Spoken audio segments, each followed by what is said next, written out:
Hi hello ನಮಸ್ಕಾರ. ನೀವು mostly ಈ ವಿಡಿಯೋನ ನಮ್ಮ ಫ್ರೆಂಡ್ಸ್ ಗ್ರೂಪಿಗೆ ನಮ್ಮ ಅನಿಲ್ ಅವರು ಹಾಕ್ತಾರೆ, ಖಂಡಿತ ಹಾಕ್ತಾರೆ. ಎಲ್ಲರೂ ತಾವು ನೋಡ್ತೀರಿ. ಕ್ಷಮೆ ಇರಲಿ. ಫಸ್ಟ್ ಆಫ್ ಆಲ್ ಅನಿಲ್ ಅವರ ಸಾಕಷ್ಟು ಪ್ರಯತ್ನಗಳ ಮೇರೆಗೆ ಯಾವಾಗ ಬಂದರೂ ಕೂಡ ನೀವು ಸಿಗೋದಿಲ್ಲ ಅಂತ ಹೇಳ್ತಾ ಇದ್ರು. ಇವತ್ತು ನಮ್ಮನ್ನು ಹಿಡಿದು ಹಾಕ್ಬಿಟ್ಟಿದ್ದಾರೆ. ಹಿಡಿದು ತಮ್ಮ ಶಾಪಲ್ಲಿ ಕರ್ಕೊಂಡು ಬಂದಿದ್ದಾರೆ. ಭಾಳ ಖುಷಿಯಾಗುತ್ತೆ. ಆ್ಯಕ್ಚುಲಿ ಇದೆಲ್ಲ ಒಂದು ಸ್ವಲ್ಪ ಅಫಿಷಿಯಲ್ಲಾಗಿ ಮಾತಾಡ್ದಂಗೆ ಅನಿಸುತ್ತೆ, ಆದರೆ ಅದಲ್ಲ.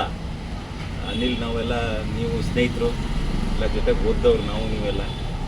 ಸೊ ವೃತ್ತಿ ಬೆಂಗಳೂರು ಕಡೆ ಆದ್ದರಿಂದ ನಿಮ್ಮನ್ನು ಹೆಚ್ಚು ಭೇಟಿ ಆಗೋಕ್ಕಾಗಿಲ್ಲ. ಏನಿದ್ರು ವಾಟ್ಸಪ್ಪು, ಫೋನು ಈ ಥರದ್ರಲ್ಲಿ ಭೇಟಿ ಆಗಬೇಕಷ್ಟೇ. ಸೊ ಭಾಳ ದಿನಗಳು ಆಗಿತ್ತು, ದಾವಣಗೆರೆಗೆ ಬಂದಿರಲಿಲ್ಲ. ಅಚಾನಕ್ಕಾಗಿ ಇವತ್ತು ಬೆಳಗ್ಗೆ ಬಂದೆ. ಸೊ ಯಾವ ಸ್ನೇಹಿತರನ್ನೂ ಭೇಟಿಯಾಗಿಲ್ಲ, ಫಸ್ಟ್ ಅನಿಲ್ನೇ ಭೇಟಿ ಆಗಿತ್ತು.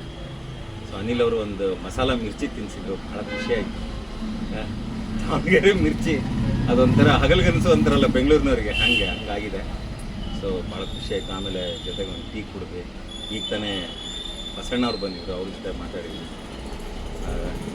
ಇನ್ನೊಂದೇನು ಅಂದರೆ ಈ ಜಾಗಕ್ಕೆ ಬಂದರೆ ಒಂಥರ ಹಳೆ ನೆನಪುಗಳು ಮೆಲುಕು ಹಾಕಿದಾಗೆ. ಸಾಕಷ್ಟು ಕಲಾವಿದರನ್ನ ಗೌರವಿಸ್ತಾರೆ, ಆರಾಧಿಸ್ತಾರೆ ಅನಿಲ್ ಅವರು. ಸೊ ಇದು ಹೀಗೆ ಮುಂದುವರಿಲಿ. ಸೊ ನಾವಂತೂ ಇದಕ್ಕೆ ಗೌರವ ಅನ್ನೋ ಕಾರಣಕ್ಕೆ ಬಂದಿಲ್ಲ ಇಲ್ಲಿ. ಇದು ನನ್ನ ಹಳೆ ಸ್ನೇಹಿತನ ಅಂಗಡಿ ಅಂತ ನಾನು ಬಂದಿದ್ದೀನಿ. ಸೊ ನಮ್ಗೆ ಅದು ಹೆಮ್ಮೆ, ಖುಷಿ. ನಾನು ಬಂದ ತಕ್ಷಣ ಅವನಿಗೆ ಕೇಳಿದೆ, ಅನಿಲ ಈ ಜಾಗದಲ್ಲಿ ಎಷ್ಟು ವರ್ಷದಿಂದ ಇದೆಯಾ ನೀನು ಅಂತ. 30 ವರ್ಷ ಅಂದರೆ ನಾನು ಕೈ ಮುಗಿದೆ ಅವನಿಗೆ. ಕ್ಯಾ ಬಾತ್ ಅಲ್ವಾ. ಒಂದು ಜಾಗದಲ್ಲಿ ಆ ನೆಲೆ ಊರೋದು, ಗಟ್ಟಿತನ, ಅದು ಉಳಿಸ್ಕೊಳ್ಳೋದು ಭಾಳ ದೊಡ್ಡದು. ಆ ನಿಟ್ಟಿನಲ್ಲಿ ನಮ್ಮ ಅನಿಲ್ ಅವರು ಸಾಧನೆ ಮಾಡಿದ್ದಾರೆ ಅಂತ ಹೇಳ್ಬೋದು ಆ ವಿಚಾರದಲ್ಲಿ. ಸೊ ಸತತವಾಗಿ 30 ವರ್ಷ ಒಂದು ಜಾಗದಲ್ಲಿ ನಿಂತು ತಮ್ಮನ್ನು ತಾವು ಗಟ್ಟಿಗೊಳಿಸೋದಿದೆಯಲ್ಲ, ಅದು ಬಹಳ ವಿಶೇಷ. ಸೊ ಅದು ನಮ್ಮ ಅನಿಲ್ ಅವರಲ್ಲಿದೆ. ಹಾಗೆ ಮತ್ತೊಮ್ಮೆ ಎಲ್ಲರಲ್ಲೂ ಕ್ಷಮೆ ಕೇಳ್ತಾ ಎಲ್ಲರಿಗೂ ಒಳ್ಳೆಯದಾಗಲಿ. ಮತ್ತೊಮ್ಮೆ ಅವಕಾಶ ಸಿಕ್ಕಾಗ ಅಥವಾ ನಾನು ಇಲ್ಲಿ ಬಂದಾಗ, ನೀವೆಲ್ಲರೂ ಸೇರಿದಾಗ ಮತ್ತೊಮ್ಮೆ ಎಲ್ಲರನ್ನೂ ಭೇಟಿ ಆಗೋಣ. Wish you all the best ಎಲ್ರಿಗೂ. God bless.